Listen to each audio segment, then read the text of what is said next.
Keessi kiyyaallee sodaa guddoon guutame. Bofi lakkoofsaan hagam beekne cinaa kiyya marsanii dhagge. Namni dukkana san keessaa iyyuu marti bishaan bishaan bishaan jedhaa sagalee guddoo nama naasistuun iyyaa turan. Adoo achuma hiiqaa deemu kolbaa hedduun ibiddaan gubataa jiran dhaggee gooftaa akkas jedhee araara gaafadhe. Gooftaa kiyya cubbuu tiyya naaf araarami. Addee jiru tana keessallee maganni ana baasi. Abboo gooftaa ana baasi jedhee irra deddeebi'ee kadhadhe. Adoo garuma keessaa hiiqaa deemnu tasa cadheessa guddaan ite. Cadheessa guddaa san keessatti sagalee akkas jettu dhaga'e. Dhaabachiisi. Ani waaqa warra sagaagaluutii moti. Ani waaqa warra waaqa dharaatti waaqomseetii moti. Ani waaqa warra sobuutii moti. Ani waaqa warra of tuultotaatii moti. Maaf gooftaa jettee na waamta? Sagalee jedhuun dhaga'e. Yoo tana dhaga'e immoo guddoo na yerifadhe hoola an bade jedhee abdii kutadhe. Garuu yennaa muraasaan duuba qoonqoon yookaan sagaleen gooftaa taan dhaga'e sun gadi bu'uu jalqabde. Laana akkas naan jedhe gooftaan. Kottu waan addee tanatti ta'aa jiru sitti mul'isa. Warra jiruu isaanii lafaatti karaa kiyya fudhatuu didatan, anatti amanuu didatan, akka fedha foon isaaniitti warra jiraataa ture waan isaan keessa jiran sitti mul'isaa naan jedhe. Adoo deennu dubartii wombaree gubbaa ta'etti dhagge. Addee maraa kallattii cufaan iyya guddoo bu'aa guddoo dhaga'ama. Jalqaba yoo ilaallu wumaa hin teene fakkaatti. Garuu yoo itti hiiqaa deemnu akka malee gubataa akka jirtu, nafa isii guutuu corroqee yookaan raammoon akka nyaatisa jiru, cinqii hantuu keessa akka jirtu dhaggine. Isiillee gooftaan akka isiif araaramee haala jirtu kana keessaa isii baasu hiiqqifattee bu'aa kadhatte. Gooftaan garuu akkas jedheen, gatiin cubbuu du'a.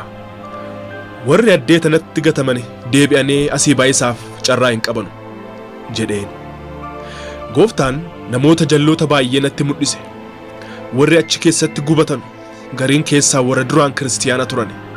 Isaallee iyyaa bu'aa hiiqqifataa araaraaf gooftaa kadhatan. Garuu araarri amma hin jiru. Guyyaan araaraa isaanii hobba'eera, dhumateera. Araarri haga abbichi lubbuun jiru qofa. Du'aan duuba abbuu akkuma facaasetti haamata malee araara wanni jedhamu hin jiru. Ergaa Phaawulosii gara warra Ibrootaa boqonnaa 9:27 irratti akkuma barreeffametti du'aan duuba firdii yookaan murteetti itti fufa. Gooftaan Yesus ammallee dabalee wana mul'ise. Akka waan zayitii ibiddaan danfaa jirtuu warra gubataa jiru nan mul'ise. Achi keessaa ba'uu wadhaanatanii garuu hin dandeenye. Yoo isaan baay'isaa wadhaanatan ergamaan seexanaa keessatti isaan deebisa. Amma immoo adoo deemnu warra yeroo lubbuun jiran qoonqoo yookaan sagalee waaqaa dhaga'anii garuu araara galanii gara gooftaa Yesuusii dhufuu didatan biraan baane. Ammallee immoo dabalataan tajaajiltoota warra turan achi keessatti barsiisota, lallabdoota, qeesotaaf mishiinaroota illee dhaggee guddoonaa sun natti dabalamte. Sababa adda addaatiif akka asii gataman hubadhe. Paasterii yookaan qeesii gaafa lubbuun jiraatee tajaajilaa ture garuu humna hafuura qulqulluutti hin amanne dhagge. Humna wangeelaa ta dhugaa amanuu hin barbaanne, hin amannellee, hin barsiifnellee. Garuu amma gooftaa kiyya guddoo yakkeera. Magannee carraa tokko naaf kenni. Deebi'ee deemee wangeela keeti, fayyisaa ta'uu keeti dhaqee kolbaa maratti hima jedhee kadhate. Garuu carraan isaa sun amma tareera. Taree immoo mishiinarii yookaan ergamaa wangeelaa tokko dhagge. Innillee birrii hojii wangeelaatiif walitti qabame bu'aa dhuunfaa ifiitiif oolfate.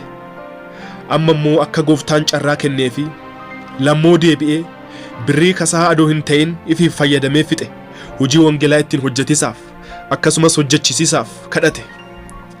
Garuu gooftaan gara isaallee hin midhanne. Yoo gooftaan irra taree deemu laalee gooftaa abaaruu arrabsuu jalqabe. Achumaan itti fufee namoota duraan kiristiyaana turan garuu cubbuu hedduu hojjetanii araara galuu dhabaneef si'oolitti gatamane dhagge. Cubbuu hujanii adoo araara hin galin jiraataa turan. Du'aan duuba immoo carraan deebi'anii araara galeessaa hin jiru. Taree ammallee daaqonootaaf hojjettoota wangeelaa birrii mana waaqaa hatanii kafii godhatanii itti fayyadamaa turane dhagge.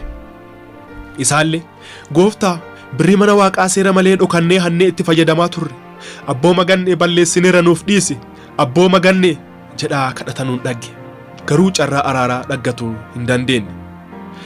Warri gooftaa Yesuusitti hin amanne kan dhiiga isaatiin araaraan cubbuu isaanii ifirraa hin dhiqanne waldeennaan isaanii ibidda bara baraati.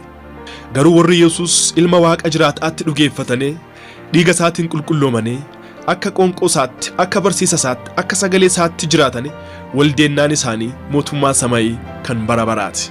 Haalelooyaa. Garuu wanni guddoo nama gaddisiisu namoonni baay'een namni tokko du'e jechuun bakka wanni isaa dhumatte jechuu jedhanii yaadan. Garuu moti jireenyi du'aan duuban jira. Yookiin mootummaa Waaqaatti bara baraan gooftaa waliin yookiin immoo ibidda bara baraatti addee boo'isaaf ilkaan qariisaatti seexanaaf ergamoota isaa waliin. Karaa lamaan kana keessaa tokkochatti goriisi dirqama. Filannoon sadaffaan yookaan kan biraa hin jiru. Bara bara keetis eessatti dabarsu barbaadda? Abbaa, haadha, obboleessa, obboleettii. Si'oolitti immoo mootummaa samaayii kan bara baraatti. Amma yeroon kana murteeffachuu keeti. Har'a namoonni baay'een karaa adda addaatiin wangeela gooftaa Yesuus Kiristoos dhugaa baay'isaa jiran baay'eedha.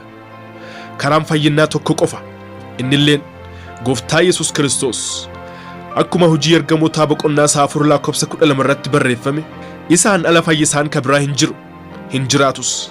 Isatti amanteerta teenaan adaraa akka qoonqoo yookaan sagalee isaatti jiraadhu. Isatti namanne teenaan adaraa dafii gara isaa koottu. Inni fayyisaa ta'uu dhageetteerta. Akka kanaan amanuu dhabdee itti fufnaan dhumni keeti ibidda bara baraati. Kanaafuu ammumaa murteeffadhu Yesuus ati fayyisaaf gooftaa anaaf ta'e jedhiin.